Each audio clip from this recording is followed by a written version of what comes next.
natin ito pa. Alam mo, isa pang matindi ngayon yung awayan ni Lacson at saka ni Amy Marcos. May banat si Amy Marcos at saka si Lacson nagbabanatan. At nako, merong inamin si Lacson. Hindi daw siya bakla. Gago! Ako may tanong ako sa inyo. Naniniwala ba kayo na si Lacson ay hindi bakla? Gago! Hindi. Kung naniniwala kayo, sabihin nyo, naniniwala ako, hindi siya bakla.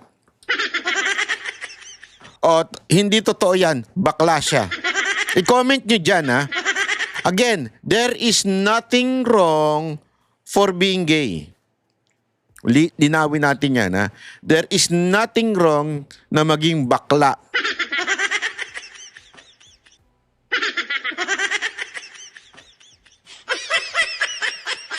Pero, ang tanong, naniniwala ba kayo? Magsabunutan daw kami. Yan ang reaction ni Senator Amy Marcos sa issue ng di umano ay pork barrel sa 2026 GAA. Hindi niya sinabing ganon na magsabunutan kami. Walang sinabi si Amy magsabunutan kayo. Sabi nga niya, baka sa ano mo nga daw, baka sabunutan mo siya. Hindi daw mananalo si Amy. Yun ang sinabi niya, pero hindi kanya hinamon na magsabunutan kayo. Toy, te, wag mong dagdagan, te. Dinadagdag bawas mo, te. And her baseless insults and untruthful criticisms against the Senate Blue Ribbon Committee, which I chair. Either Senator Amy thought na piluka yung buhok ko or she was insinuating na bakla ako. Kaya siya nagamon ng sabunutan. On both counts, I say nothing can be farthest from the truth. Una, hindi po piluka ang aking buhok. Idugtong ko na rin na walang peke sa mukha ko. Ay, Hindi rin pustiso ang ngipin ko. nako. My teeth are all Amy, sagutin mo ngayon yang akusasyon na yan. Yung insinuation na yan. Na wala daw gawa sa mukha niya. Masama bang may gawa sa mukha? Ako nga may gawa sa mukha ko eh. Dati po akong pogi. Pinasira ko lang yung ilong ko. Kasi nasobrahan eh. Pogi masyado. Sabi ko, malakas na nga yung dating ko.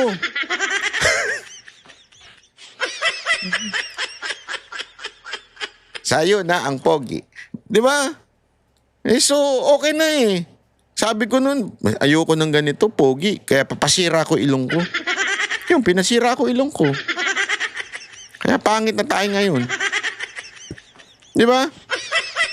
Pero may masama ba dun? Fine. Ulitin ko. Magsabunutan daw kami. Yan ang reaction ni Senator Oy. Amy Marcos. Nangyari dun? Anomalies. Hence, we'd like to know more. Wait, sorry. Ulitin ko. Walang peke sa anumang bahagi ng aking muka. Pangalawa, lalong hindi ako bakla.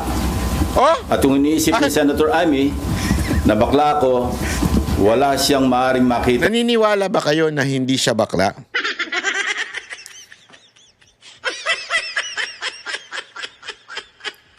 Ha? Naniniwala kayo? Ay, tingnan natin. Na macho dito sa mundo. Pangalawa, or anyway, please don't get me wrong, I have nothing against homosexuals. It is their choice and I respect them for that. But as far as I'm concerned, kahit hindi ako kagwapuhan, para sa akin, masarap pa rin na maging tunay na lalaki. Kala. Iba yung dinig ko. Masarap pa rin ang tunay na lalaki. Masarap pala maging tunay na lalaki. Nawala kasi yung maging eh. Parang ang dinig ko, masarap pala ang tunay na lalaki.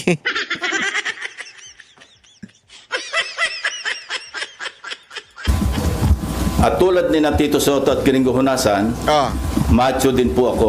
Lalaking lalaki.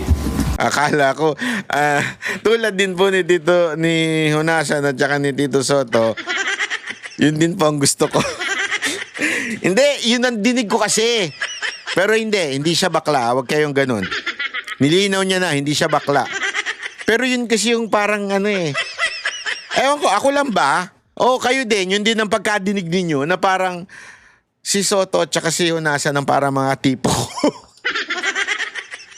macho.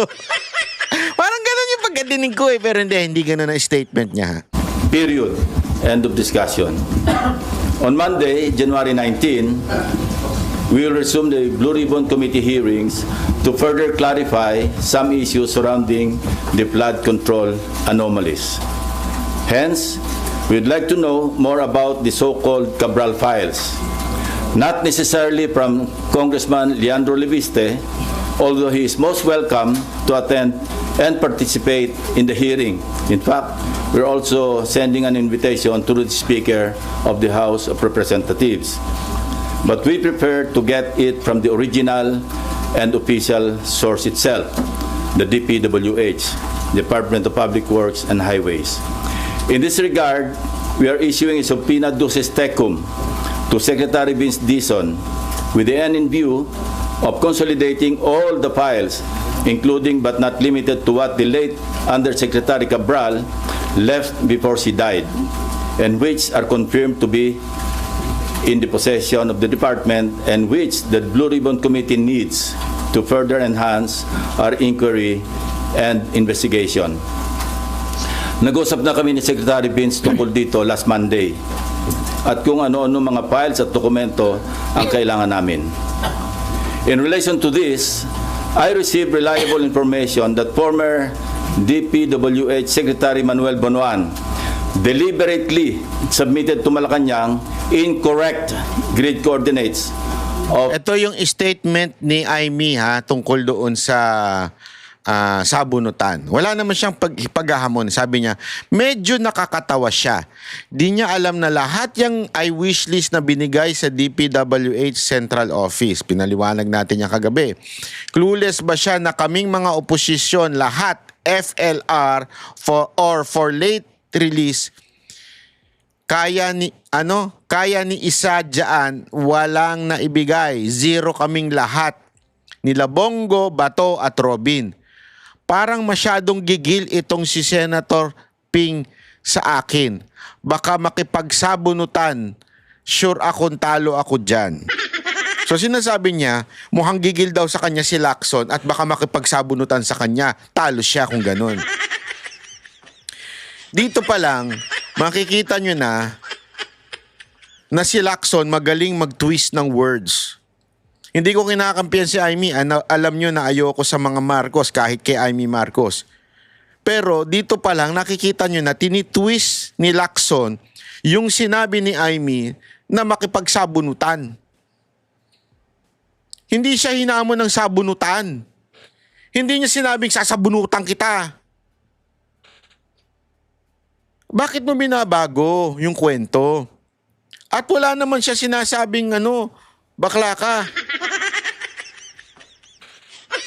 Wala. Doon sa statement niya, yung statement niya wala naman siya sinasabing bakla ka. Bakit ka nagre-react doon sa salitang bakla? Sinong nagsabi sa'yong bakla ka? Praning ka? Defensive ka? Hindi ka naman bakla, di ba? Ba't defensive ka? Ako nga lagi niya sinasabi sa akin yan O magsabunutan na lang tayo. Kasi wala akong buhok. Pero hindi ko sinabing, bakla ko? Bakla ko? Bakla ko? Hindi ako bakla. Wala akong sinabing ganon. Hindi, totoo lang Bakit parang ang defensive niya tungkol sa pagiging bakla? Wag ganun, Senator Lacson. Walang masama sa pagiging bakla. Para baga sinasabi mo, iniinsulto ka ng bakla ka. Hindi ka iniinsulto ng bakla. Wala sa statement ni Aimee na sinasabi niyang bakla ka. At wala namang masama maging bakla Dati akong bakla. Kaya lang nakalunok ako Ayoko na. Thousands of flood control projects all over the country which formed part of the Sumbong sa Pangulo website.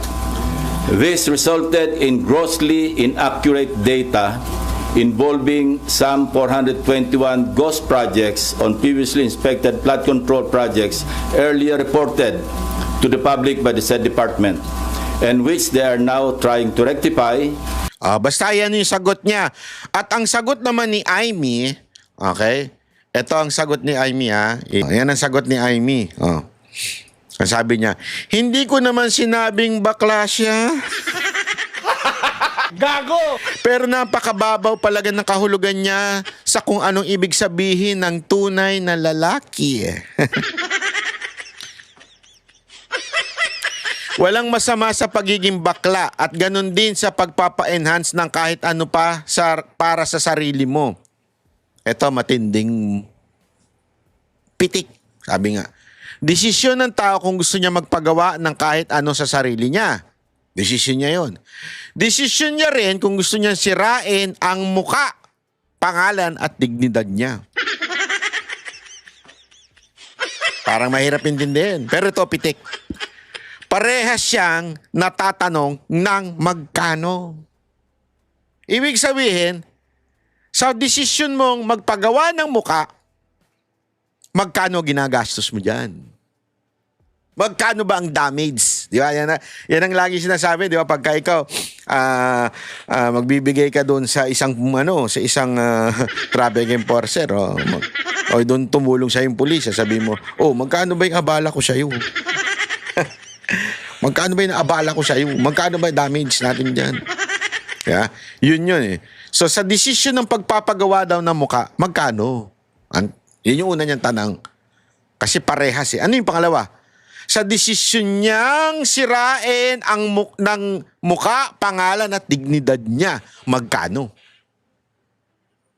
So parang sinasabi ni Aimee, Ping Lacson, magkano ang bayad sa'yo sa mga statement mo na sisira ang mukha mo, pangalan mo at dignidad mo. Gago! Again, hindi tayo nagsasabit nag-aakusa, ha? Atin lang pong tinitignan ng maigi. Ang ini-exegise. Walang ganong word. Ano yun? Tinitingnan talaga natin na mabuti kung ano yung sinabi ni Aimee.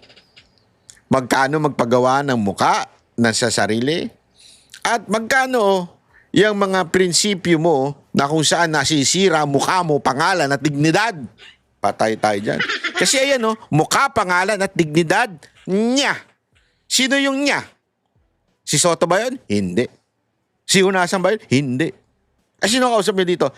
Si Lacson. So magkano ang dahilan ng pagkasira ng mukha mo, pangalan at dignidad? Yun ang sinasabi. Gago! Di ba? Again it doesn't mean bubuhat ako si Aimee Pero gusto ko yung sinabi niya. Alam mo, feeling ko lang naman to Feeling ko si Daryl pa sumasagot. Hindi si Aimee. Alam naman natin, di ba? Si Daryl pang parang PR niya Feeling ko si Daryl pa sumasagot nito. Kasi yung pagiging witty, kuhang-kuha ni Daryl ganyan siya sa mga mga short film niya di ba? Tsaka, ewan ko, bakit? Masama ba na masira yung mukha ni Senator Aimee sa pag-enhance niya? Wala namang masama dun. Ikaw naman, Lacson. Nasira ba? Gitna lang ako mga kababayan. Kasi parang gano'n ang, di ba, yun ang sinasabi ni Lacson na enhancement di ba? Ay, naku po, malupit talaga itong mga ganitong banatan nitong dalawang to. Hoy, kayong dalawa, umayos nga kayo! Hindi ako bakla. Naniniwala ba kayo? Ewan ko. Kayo mga kababayan, pwede bang paki-comment nyo nga dyan? Sige na. Sagutin nyo naman ng aking katanungan. Kung naniniwala ba kayong hindi bakla si Lacson? Di ko alam kasi. Alam mo kung anong tinatawanan ko? Hindi yung pagiging... hindi yung bakla issue eh. Ang tinatawanan ko, masyado siyang defensive. Di ba? Wala namang sinabi sa kanyang bakla siya. Yung sabunutan niya, hindi naman niya sinabing, oy, sabunutan tayo. Wala naman siya sinabing ganun, di ba? Pero bakit parang ganun kaagad ang ano sa kanya, ang dating sa kanya, na hinahamon siya makipagsabunutan? Di ba pwede suntukan? O duraan? O pa, ganun silang dalawa no? Ay, nako, kayong dalawa talaga. Umayos nga kayo. Kayo talaga, ang dami-daming issue eh. Kami ang boses ng masa, hindi natatakot. Katotohanan lang, di kami nalulunod. Walang bahid ng sismis, lahat ay totoo. Kahit sino ka pa, pag mali ka, babanatan ka. Walang pinipili kulay, wala kaming kinikilingan. Basta para sa bayan, kami lalaban. Pag tama palakpakan, pag mali banatan. Di matitinag, di matatakot, para sa bayan tuloy ang sigaw. Sa harap ng kamera, walang halong takot. Mga baluktot, lahat kayo'y tutumba. Ang hustisya at totoo, yun lang ang mahalaga. Kahit sinong harang, di kami matitinag. Walang Pilipino